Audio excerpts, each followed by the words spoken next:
ನೋಡಮ್ಮ, ನನಗಿರೋದು ಒಂದೇ ಚಿಂತೆ. ಇನ್ನು 3 ತಿಂಗಳಲ್ಲಿ ನಾನು ರಿಟೈರ್ ಆಗ್ತೀನಿ. ಅಷ್ಟರೊಳಗಾಗಿ ಅಮೆರಿಕಾದಲ್ಲಿರೋ ನಿನ್ನ ಸೋದರ ಮಾವನಿಗೆ ನಿನ್ನ ಮದುವೆ ಮಾಡಿಕೊಟ್ಟು ನಾನು ನಿಮ್ಮ ಜೊತೆನಲ್ಲಿ ಅಮೆರಿಕಾದಲ್ಲೇ ಸೆಟ್ಲ್ ಆಗ್ಬಿಡ್ತೀನಿ. ಹೇಗಿದ್ರು ನನ್ನ ಭಾವಿ ಅಳಿಯ ಹಾರ್ಟ್ ಸ್ಪೆಷಲಿಸ್ಟು. ಮಾವನ ಆರೋಗ್ಯನ ಅಳಿಯನೇ ನೋಡ್ಕೋತಾನೆ.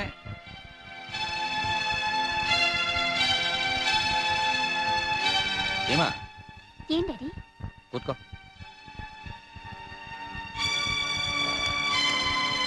ಇವತ್ತು ಕೋರ್ಟ್ನಲ್ಲಿ ಒಂದು ಇಂಟ್ರೆಸ್ಟಿಂಗ್ ಕೇಸ್ ಬಂದಿತ್ತು. ನಾನು ಏನ್ ತೀರ್ಪು ಕೊಟ್ಟಿರ್ಬೋದು ಹೇಳು ನೋಡೋಣ. ಕೇಸ್ ಏನು ಅಂತ ಹೇಳಿದ್ರೆ ತಾನೇ ಅಪ್ಪ ನಾನ್ ತೀರ್ಪು ಹೇಳೋಕ್ಕಾಗೋದು. ತಂದೆ ಒಬ್ಬ ದೊಡ್ಡ ಶ್ರೀಮಂತ. ಅವನಿಗೆ ಒಬ್ಬಳು ಮಗಳು. ತನಗಿಷ್ಟ ಬಂದ ಹುಡುಗನಿಗೆ ಇವಳನ್ನು ಕೊಟ್ಟು ಮದುವೆ ಮಾಡಬೇಕು ಅಂತ ಅಪ್ಪನ ಆಸೆ. ಆದ್ರೆ ಆ ಹುಡುಗಿ ಒಬ್ಬ ಬಡ ಹುಡುಗನ ಕಟ್ಕೊಂಡು ರಾತ್ರಿ ಯಾರಿಗೂ ಹೇಳ್ದೆ ಬೊಂಬಾಯಿಗೆ ಓಡಿ ಹೋಗ್ಬಿಟ್ಲು. ಅಲ್ಲಿ ಅವರಿಬ್ರು 15 ದಿವಸ ಹೋಟೆಲ್ ಅಲ್ಲಿ ರೂಮ್ ಮಾಡ್ಕೊಂಡಿದ್ರು. ಅವನು ಕಬ್ಬಿನ ರಸ ಹೀರಿ ಸಿಪ್ಪೆನ ಉಗ್ಯೋ ಹಾಗೆ ಹೋಗುದು ಹೊರಟೋದ.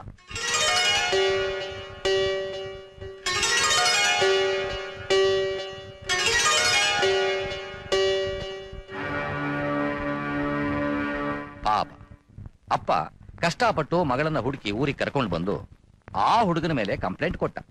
ಕೇಸು ಕೋರ್ಟಿಗೆ ಬಂತು. ಈಗ ಆ ಹುಡುಗಿ ಹೇಳ್ತಾ ಇದ್ದಾಳೆ, ಮದುವೆ ಆಗದಿದ್ರೇನಂತೆ, 15 ದಿವಸ ನಾವು ಒಟ್ಟಿಗೆ ಇದ್ವಿ, ಆದ್ರಿಂದ ಅದು ಮದುವೆ ಆದ ಹಾಗೆ ಅಂತ. ಆದ್ರೆ ಆ ಹುಡುಗ ಹೇಳ್ತಾ ಇದ್ದಾನೆ, ಒಟ್ಟಿಗೆ ಇದ್ದಿರ್ತಾನೆ ಏನಂತೆ, ನಾನು ಅವಳಿಗೆ ತಾಳಿ ಕಟ್ಟಿಲ್ಲ, ಆದ್ರಿಂದ ಇದನ್ನ ನೀವು ಮದುವೆ ಅಂತ ಪರಿಗಣಿಸೋದಕ್ಕೆ ಸಾಧ್ಯ ಇಲ್ಲ. ಇದು ಕೇಸು. ಇದಕ್ಕೆ ಏನ್ ತೀರ್ಪುಟ್ಟಿರ್ಬೋದು ಹೇಳು?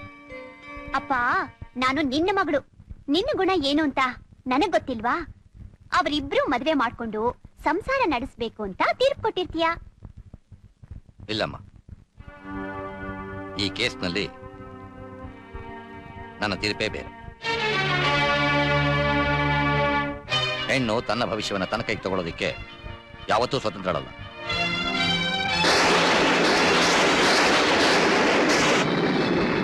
ನಾ ಸ್ತ್ರೀ ಸ್ವಾತಂತ್ರ್ಯ ಅರ್ಹತಿ. ಇದು ನಾನು ಹೇಳ್ತಾ ಇರೋ ಮಾತಲ್ಲಮ್ಮ, ಹಿಂದೂ ಧರ್ಮದ ಮೂಲ ಪುರುಷನಾಗಿರ್ತಕ್ಕಂಥ ಮನು ಹೇಳಿರೋ ಮಾತು.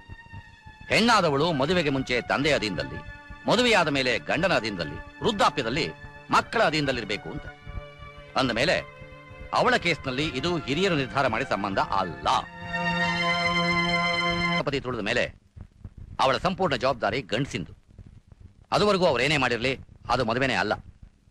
ಆದ್ರಿಂದ ಗಂಡಸು ತನಗಿಷ್ಟ ಬಂದವಳನ್ನ ಮದುವೆ ಮಾಡ್ಕೋಬಹುದು ಅಂತ ತೀರ್ಪು ಕೊಟ್ಟೆ. ಅಂದ್ರೆ ಒಂದು ಗಂಡು ಮಾಡಿದ ತಪ್ಪಿಗೆ ನೀವು ಹೆಣ್ಣಿಗೆ ಶಿಕ್ಷೆ ಕೊಟ್ಟಿದ್ದೀರಲ್ಲಪ್ಪ? ಹೌದು, ಅವಳಿಗೆ ಶಿಕ್ಷೆ ಕೊಟ್ಟದ್ದು ಗಂಡು ಮಾಡಿದ ಮೋಸಕ್ಕಾಗಿ ಅಲ್ಲ. ಇನ್ನು ಮೇಲೆ ಯಾವ ಹೆಣ್ಣು ತನ್ನ ಧರ್ಮವನ್ನು ಮರೆತು ಅವಳ ಹಾಗೆ ಕೆಡದೇ ಇರಲಿ ಅನ್ನೋ ಎಚ್ಚರಿಕೆಗೋಸ್ಕರ.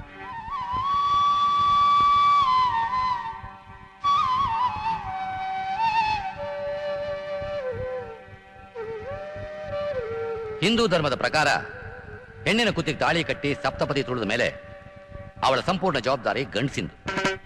ಅದುವರೆಗೂ ಅವರೇನೇ ಮಾಡಿರಲಿ, ಅದು ಮದುವೆನೇ ಅಲ್ಲ.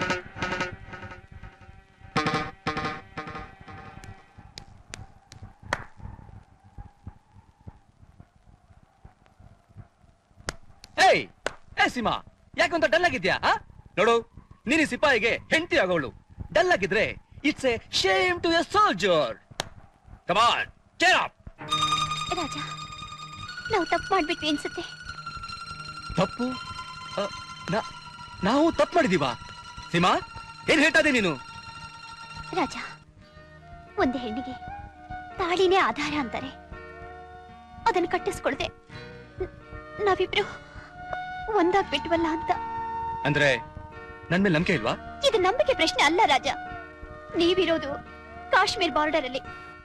ನಾಳೆ ಏನಾದ್ರೂ ಹೆಚ್ಚು ಕಮ್ಮಿ ಆದ್ರೆ ನನ್ನ ಸ್ಥಿತಿ ಅಂಬಿಗ ಇಲ್ದೇ ಇರೋ ದೋಣಿ ಆದಾಗ ಆಗ್ಬಿಡುತ್ತೇನೋ ಅಂತ. ರಾಜ, ರಾಜ, ರಾಜ, ರಾಜ, ನಿಂತ್ಕೊಳ್ಳಿ ರಾಜ.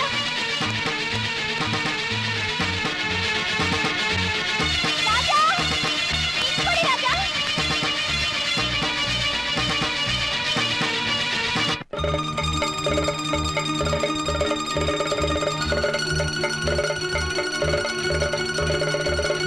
ರಾಜ,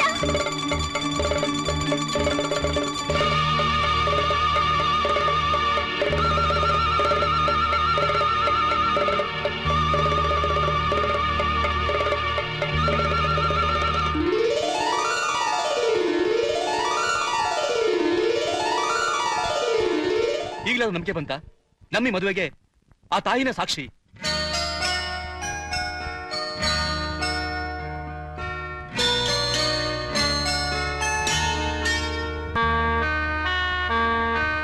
ರಾಜ, ನೀವಿರೋದು ಕಾಶ್ಮೀರ್ ಬಾರ್ಡರ್ ಅಲ್ಲಿ. ನಾಳೆ ಏನಾದ್ರೂ ಹೆಚ್ಚು ಕಮ್ಮಿ ಆದ್ರೆ ನನ್ನ ಸ್ಥಿತಿ ಅಂಬಿಗ ಇಲ್ಲದೆ ಇರೋ ದೋಣಿ ಆದಾಗ ಆಗ್ಬಿಡುತ್ತೇನೋ ಅಂತ.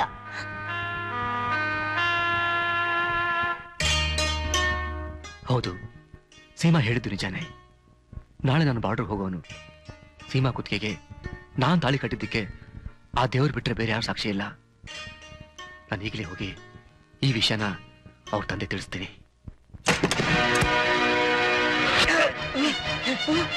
ಅಪ್ಪ ಅಪ್ಪ ಏನಾಯ್ತಪ್ಪ? ಅಪ್ಪ ಅಪ್ಪ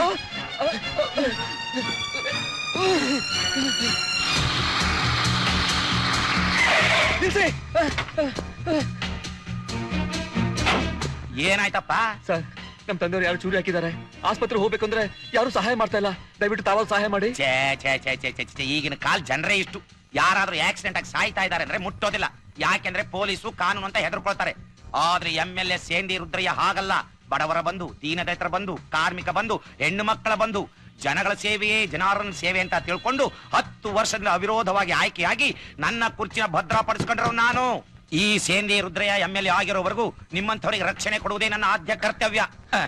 ನನ್ನ ಭಾಷಣ ಕೇಳ್ತಾ ನಿಂತುಬಿಟ್ರೆ ನಿಮ್ಮ ಅಪ್ಪ ಗೊಟ್ಟಕ್ಕೆ ಅಂದ್ಬಿಟ್ಟಾರು. ಆದಷ್ಟು ಬೇಗ ಕಾರಣ ಮಲಗಿಸು. ಯಾರೇ ಎದುರಿಗೆ ಬಂದ್ರು ಕತ್ತರಿಸದೆ. ನಡಿ ನಡಿ.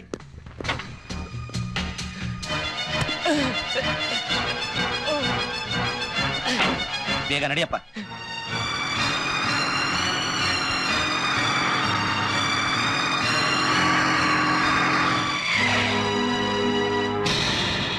ಸರ್, ಏನ್ ಸರ್ ಇಲ್ಲಿಗೆ? ನೋಡಪ್ಪ, ನಾನೊಬ್ಬ ಜನಪ್ರಿಯ MLA.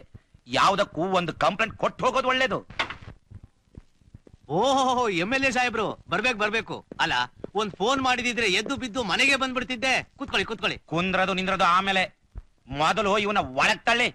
ಏನು ನೋಡ್ತಾ ಇದ್ದೀರಾ? ಅರೆಸ್ಟ್ ಮಾಡ್ರು. MLA ಸಾಹೇಬ್ರು ಹೇಳಿದ್ಮೇಲೆ ಮುಗೀತು. MLA ಸಾಹೇಬ್ರೆ, ಏನಿ ಮಾಡ್ತಾ ಇರೋದು? ಆಸ್ಪತ್ರೆ ಹೋಗೋಣ ಅಂತ ಹೇಳಿ ಇಲ್ಲಿ ಕರ್ಕೊಂಡ್ ಬಂದು ನನ್ನೇ ಅರೆಸ್ಟ್ ಮಾಡಿಸ್ತಾ ಇದೀರಾ? ಇಲ್ಲಯ್ಯ, ನಿನ್ನ ಅರೆಸ್ಟ್ ಮಾಡಿಸ್ದೆ.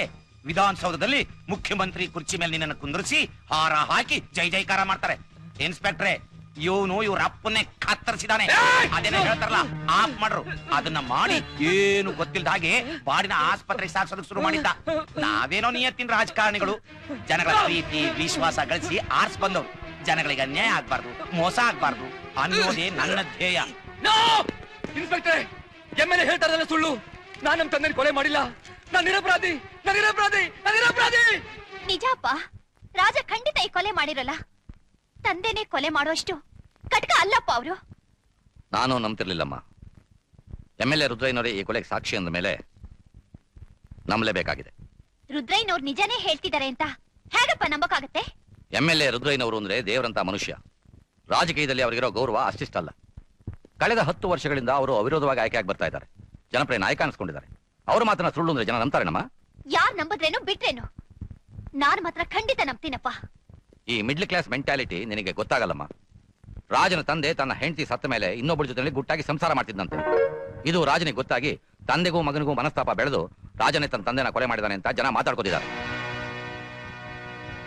ಇದಕ್ಕೆ ನೀನ್ ಯಾಕ ಮೈ ತಲೆ ಕೆಡ್ಸ್ಕೊತಾ ಇದೀಯಾ? ಹೋಗು.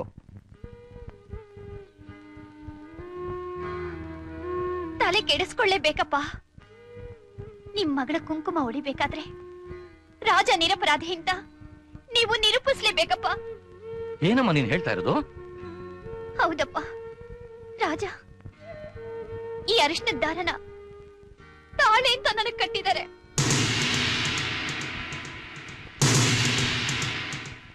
ಇಂಥ ಸುಳ್ಳು ಸುದ್ದಿ ಹೇಳಿ ತಮಾಷೆ ಮಾಡ್ಬೇಡಮ್ಮ.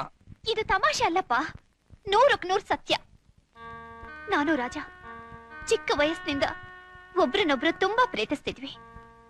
ನಿಮ್ ಒಪ್ಪಿಗೆ ಪಡೆದು ಮದ್ವೆನೂ ಮಾಡ್ಕೋಬೇಕು ಅಂತ ನಿರ್ಧಾರನೂ ಮಾಡಿದ್ವಿ.